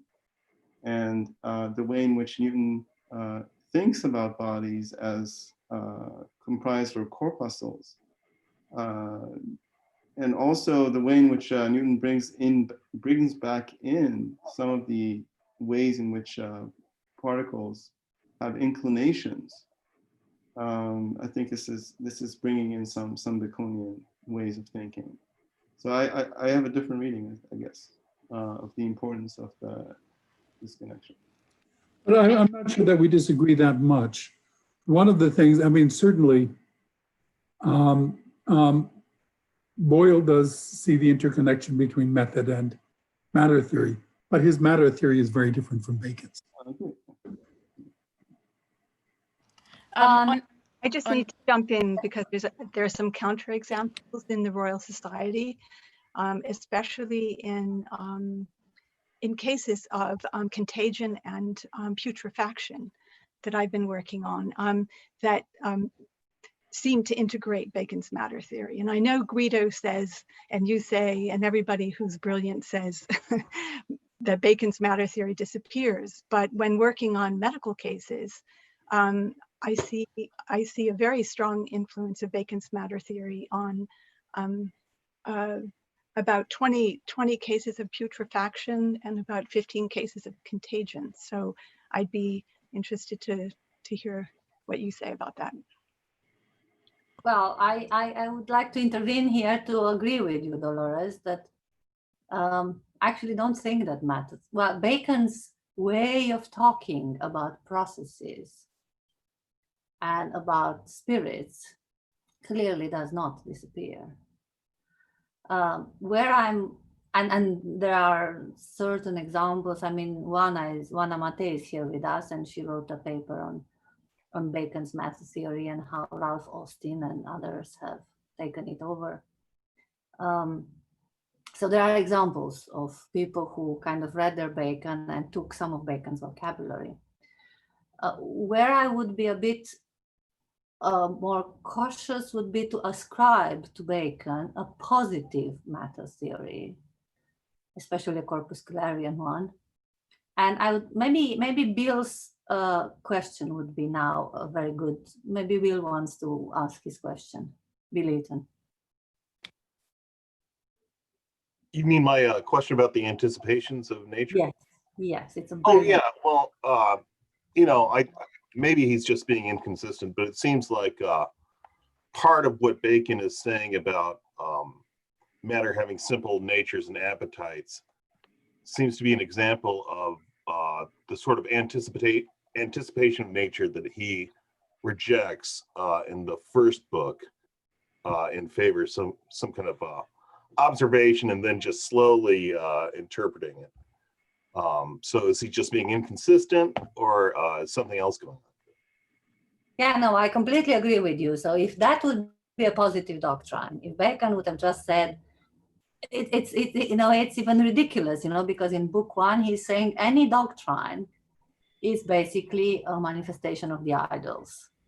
And any kind of positive doctrine is an anticipation of nature. Now, it would be completely ridiculous that in book 2, he's coming with his own doctrine about matter. But Donna, isn't he? Inconsistent. Exactly that. No, I think he's not. Well, I think he's not saying that. Well, how I read it, well, let me see whether I can put it shortly. Again, if you look, I would read the Instauratio Magna backwards, basically. I would say, what's the purpose? The purpose is to build the basis, the foundation of the new system, of the new philosophy. What's the foundation? The natural histories. You folks go ahead and write down natural histories. Well, the first question that comes to one's mind is, okay, how I'm going to find out natural histories of what? What am I looking for? What kind of processes, or what kind of phenomena? Because book 1 of the Novum Organum is saying all our notions are badly construed. By the way, including our notion of logic. The more general, the more badly construed. That's the basic fundamental starting point of the Novum Organum. The notions are badly formed. We have to re-establish all our notions. And in a way, the more concrete, the more chances we have to establish better notions. The more abstract, the less chances we have to establish better notions. Now, but this has somehow to lead to the possibility for someone who wants to start building up natural histories to have some sort of provisional vocabulary, shared vocabulary, on the basis of which one can observe phenomena. So what I think that the second part of the Novum Organum is doing is to give us this sort of provisional vocabulary, partly an operational vocabulary. In the second part, in instances of special power, and especially in the methods of operation, we are told what to do if we go into a laboratory. What are we supposed to observe? Distances, time. We are supposed to build apparatuses. We are supposed to measure this and that. And then in what terms we are going to express our findings? Well, in terms of motions, and in terms of structures, and in terms of processes, which are sums of motions, and so on and so forth. And there is a kind of reductive program, of course, there. So let's reduce all these motions and processes to a minimal number, because otherwise we are not going to be able to do any kind of work. But I take, in this sense, I'm very much with the 17th century experimental philosophers. I take this to be provisional. This gets back actually to the last question that I raised. How could Bacon? Again, I think you're giving a very attractive picture, but Bacon presents the list of motions as an alphabet of nature. How could he use his method to find to examine the very assumptions that he's bringing to his method, like the different kinds of motions, like the idea of simple natures and forms? It's very difficult to see how it is that one could subject those to the kind of empirical investigation that he is trying to bring in other parts of his project. So Daniel Schwartz had a form of this question, so maybe it'll be good to bring it in now. Sure. Yeah, my question is, it is related to all this. Although, and partly I want to say that this question you could ask of not only Bacon, but of many other people. There is no, if you have a method for discovery, there's always going to be the question of how you discover that method. But my question in the chat was based on, I guess I wanted to know, especially what Dan would say about book 1 of the New Organon, Aphorism 127, where Bacon points out, I'll read it, if you can find it quickly.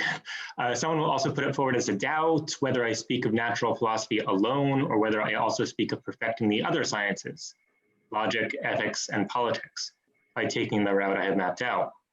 Now, I do indeed mean it of all the things just mentioned, for just as common logic, which runs things by syllogism, reaches not only to the natural, but also to the other sciences. So mine, which advances by induction, takes in everything. And he gives examples of how he would use induction in fields that are not within natural philosophy. He says he would compile history and tables of discovery concerning anger, fear, shame, and so on, and matters of civil business. So while I agree with a lot of what's said, and it's important that there is some intermingling of Bacon's natural philosophy in book 2, I'd be inclined to read that just kind of, this is an example of how his method could apply in natural philosophy, but it's also based on a provisional natural philosophy. But it can't really be the essence of Baconian induction, because the method could also be applied, in logic and ethics. Yeah. Unless you use those to matter, which I would not do. That's a really intriguing paragraph. It really is. I mean, the difficulty is, it's difficult to find outside of that any place where he actually talks about applying the method. And certainly there isn't anything like the well-developed examples that you have in part 2. I would suggest that the one place where it is that Baconian method was attempted to be applied outside of natural philosophy is in biblical interpretation in Spinoza. If you look in chapter 7 of the Tractatus Theologico Politicus, where Spinoza sets out his method for interpreting the Bible, it is exactly in Baconian terms, in terms of a method of interpretation. We begin by putting together a natural history of the Bible. But outside of that, and Spinoza, by the way, was somebody who had read Bacon carefully. And there are a number of other very interesting comments about Bacon and Spinoza's work. But that is the closest that I know of an attempt to apply Baconian method outside of natural philosophy. Dan, on this point, Dennis had a question about the reception in the Netherlands. So Dennis, if you want to ask it quickly, maybe it would be the right moment. Sure. I had asked, so in the very first letter from Spinoza's, that hand that we have, it's from 1661. It's in reply to Oldenburg's letter, where Oldenburg says they discussed in Regensburg with Spinoza, Bacon, and Descartes, and then he's asking for his opinion. And in reply to that, Spinoza appears to refer to directly to aphorism 49 from part 1 of Novum Organum, yeah, and a couple other somewhat more stuff about the idols. Yeah. So that one is actually one that's explicit, I think, is from 49. The others are not explicitly numbered by Spinoza, but he appears to have read it, and he has it like by hand to refer to the aphorism number. But so it appears that he has read it, and the other evidence is, of course, the one from TTP. But I was wondering how widely he was read in the Netherlands at the time for someone like Spinoza to have come by 1661 by the latest. So could it be in Leiden that there were people who were reading the Novum Organum at the time? It would be surprising if Spinoza just picked it up before others at that time. So I was just wondering if there is reception history in the Netherlands in 1650. There is a reception history in the Netherlands of Bacon, and 30 years ago, I learned about this from Theo Verbeek, who was actually working on Baconianism at that point in the Netherlands. I honestly do not know all of the details, but I know that that there is a literature there that Bacon was actually very, very big Now, the Novum Organum came out, and Donna can certainly provide the details on this, in an opera Latina of Bacon's that was published, I think, in Amsterdam. Sometime, Donna, when was that published? And that, It came before that. So the book I showed you, the Novum Organum Scientiarum, copying the title page of the Instauratio Magna, is Amsterdam 1645. yeah, but of course that would still have been available to So Spinoza. that was the book that was available in Latin, and it went through a number of editions on the continent, but not in England. And then the next one was the Opera Latina, which is towards the end of the 17th century. So it certainly was available in the Netherlands to Spinoza. He obviously read it. It's an interesting question. Who else might have read the Novum Organum in particular? I can help there because I've been looking at the reception of Bacon in the Netherlands for because it Christian Huygens brought back a copy of all of the published works of Bacon, and it was well received by the medical faculty.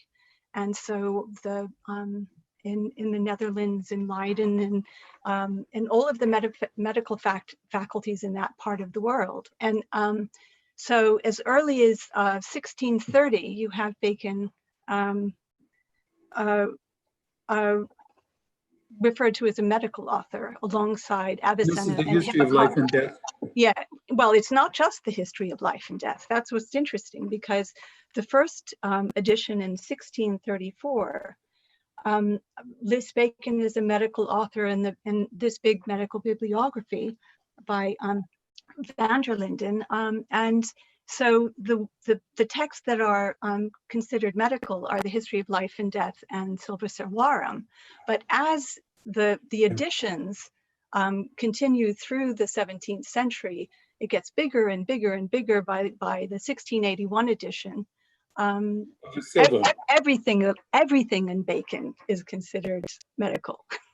So that's yeah, the medical faculty is the place to look if you wanted to. And Philip will know about this because we talked about it in Pisa, so you can talk to him. Okay, perfect, thank you. So we're almost running out of time, but Sylvia Manso had privately signed up for the list of questions. So maybe Sylvia, and then we'll maybe close with a question for Elodie. Sylvia? You're muted, unmute. Okay, yeah. Hello.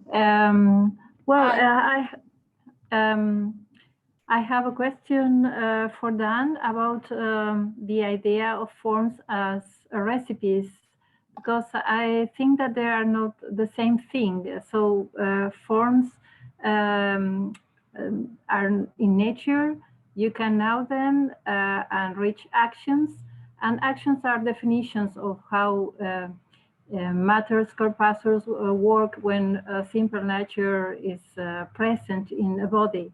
But the recipe comes later, is a rule of action, and it seems to me that is an important difference, because it was supposed to be part of the second part of the Novum Organum, who wasn't written, as far as we know, and it seems to me an important difference, because it goes also on the question of the difference between the theoretical part of science and the active part of science, in which Bacon has only some essays, but never a concrete work or finished work.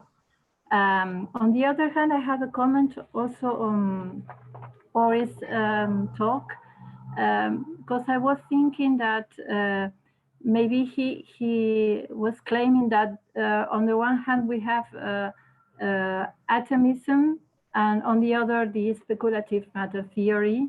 And it seems to me that, so of course Bacon's view of atomism was changing, and that he, at the end of his work, accepted a non-atomistic way of corpuscularianism. But it seems to me that speculative philosophy is part of his view since the very beginning. I mean, atomism in the early work was speculative itself. It's not another thing. And also the view that there are pneumatic matter was also at the very beginning. It's not the fact that corpuscular or atomism was replaced by pneumatic theory of matter. Also, I don't know. So it's just a comment.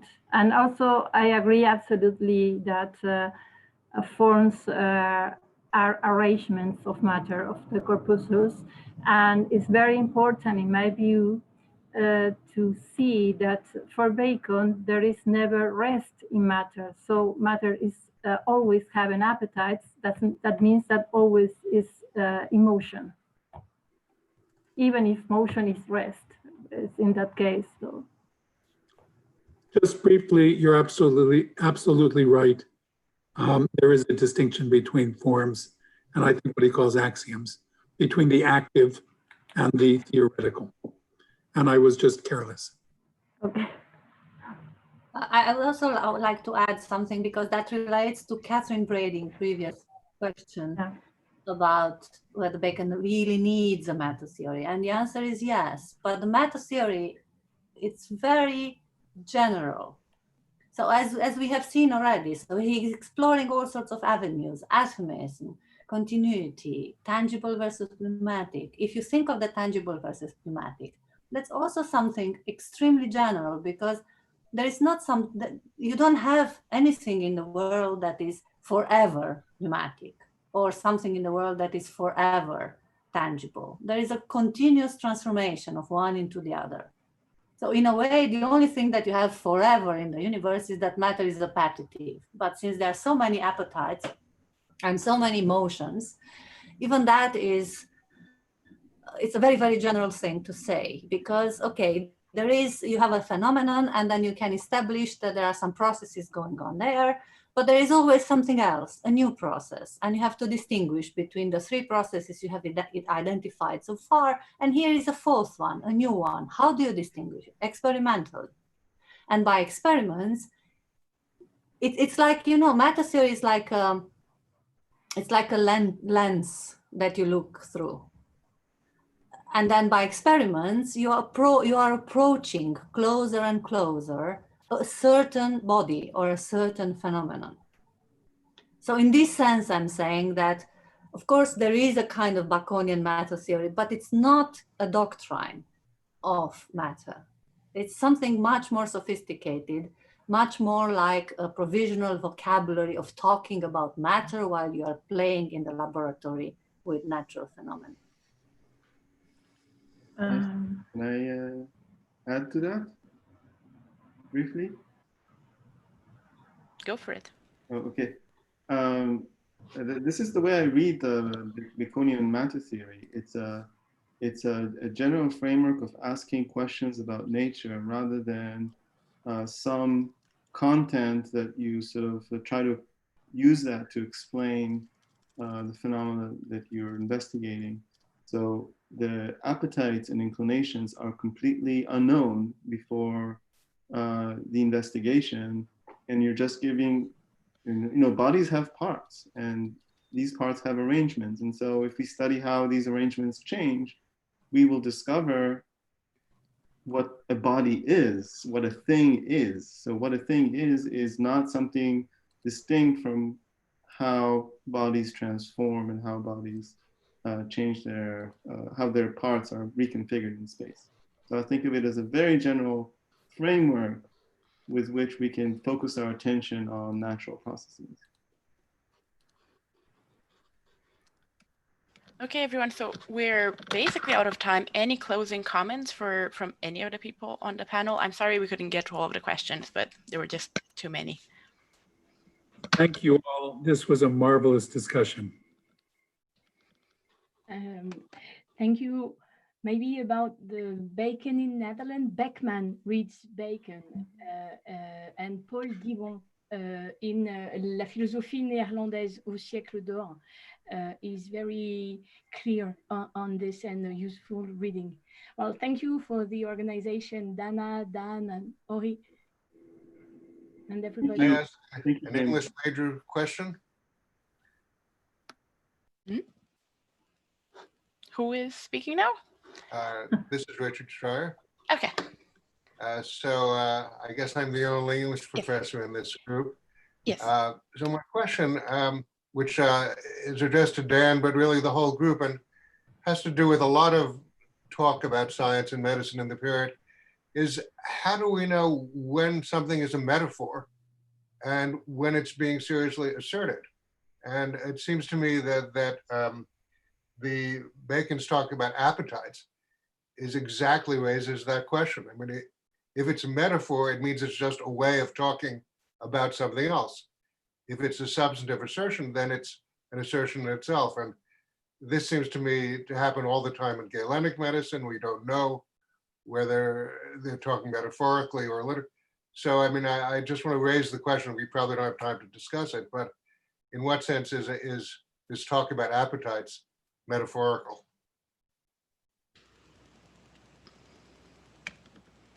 That's an excellent question. I think one has got to also take into account the fact that appetite is going to be a technical term.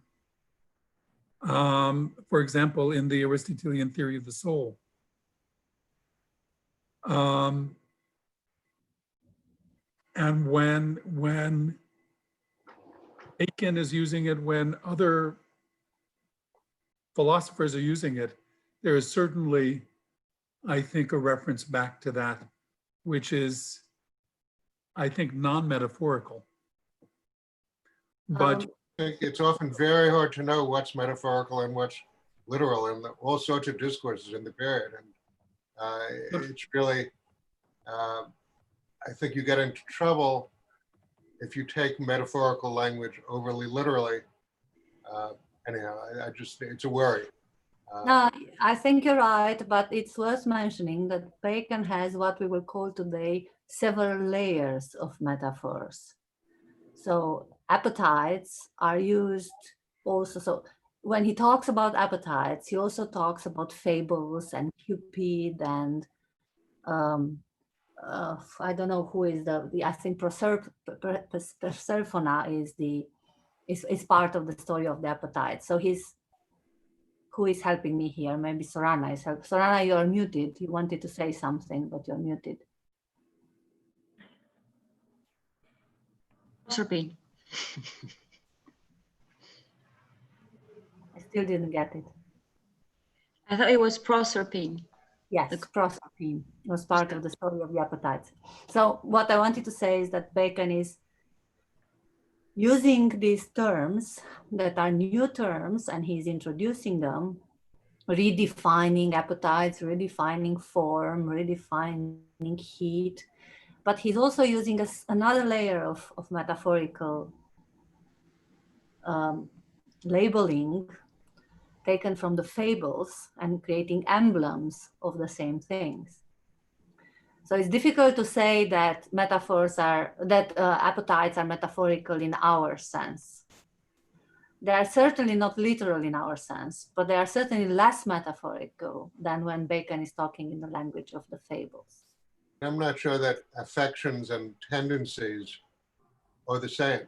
And I think there might be a significant difference there. And I think we were basically equating them in the way we talked about Bacon's theory.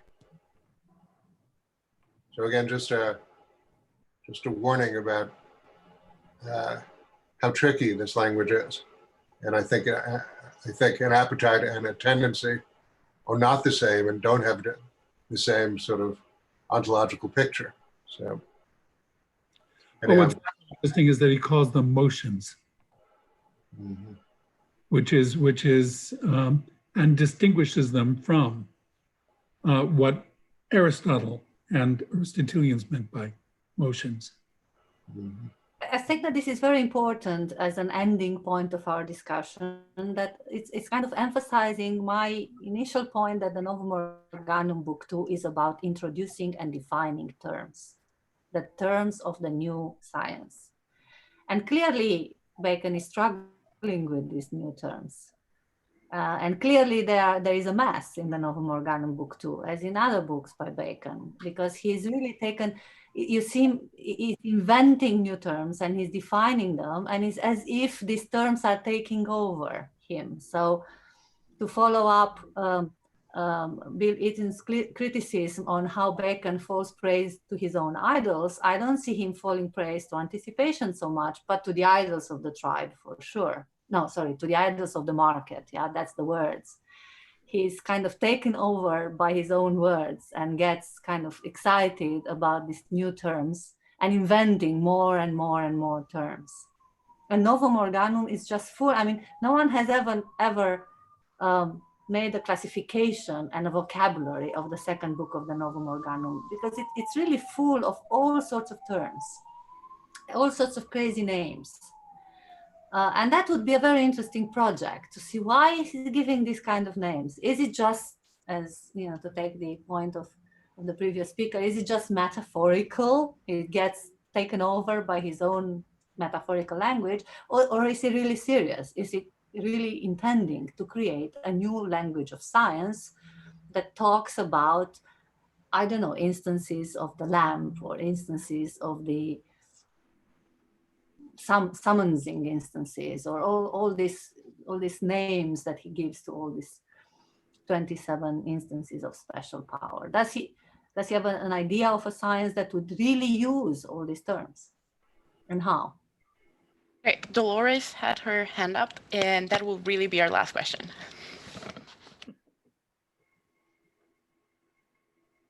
Dolores, are you muted?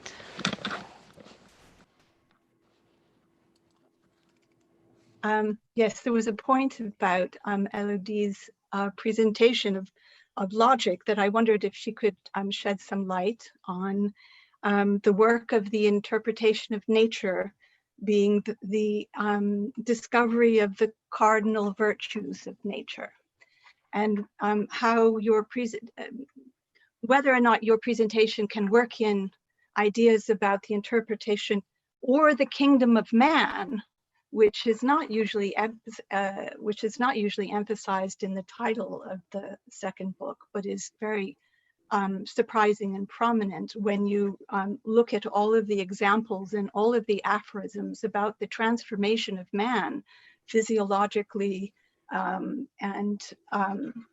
in terms of processes. Lots of quotations and allusions to Plato and Aristotle. Aristotle's generation of animals. He even talks about in aphorism 27, man is an inverted plant, building on Plato and Aristotle, medieval botanists. So I wondered whether you could say something about whether or not all of this leads into an idea of the cardinal virtues of nature. I realize you didn't talk about the cardinal virtues in nature, but you have such an intimate understanding of Bacon's logic. I thought you might have some insights into how to read the title, The Kingdom of Man, in Book 2, and the idea of the interpretation of nature being about revealing cardinal virtues of nature. Well, to try to answer your question concerning the subtitle about the Regnos, the kingdom of man, I think one important thing that needs to be put forward is the equivalence Bacon makes between the concept of truth and the concept of utility. And he says that these are the two sides of the same coin. To put it differently, I guess that what we have to deal with is the assessment made by Paolo Rossi of Heidegger's critic about the image of man that was supposedly invented by Bacon and by Descartes, the image of man being the master of nature, etc. And one thing I'm interested in is to try to see that the reign of man has to do with a purging of the mind. I'm pretty, I don't know whether I answer your question or not. I feel like maybe tired and not used to speaking English on a daily basis. I find myself quite confused, but just maybe to summarize my point, what can I say about the Novum Organum as a book of logic dealing with the reign of man? Well, I would say that if you get rid of error, then you can have a better life. And I would say that this is the way Novum Organum as a book of logic is structured. First and foremost, you have to get rid of error. And this is very, this schema, this pattern is important in the early modern period. For instance, it is reused by Malebranche in the Recherche de la Vérité. Where there is the idea of getting rid of error and trying to have a better life. Okay, thank you very much. That will have to be the last word. Well, this session certainly made me sad that we couldn't go to the terrace at Brunn and have drinks and continue the discussion as usual, but we'll do our best. So next week we have a session on Descartes and Spinoza. It'll also be this kind of panel discussion with 2 presentations and then a Q&A. Subscribe to the website, to the YouTube channel, Facebook, and I guess you'll know what happens. Okay. Thank you very much. Thank you to our speakers. Oh, maybe Thank you all. applaud them with your microphones turned on. Thank and you. that's it. Cheers. Bye, everybody. Bye-bye. Bye-bye. Um,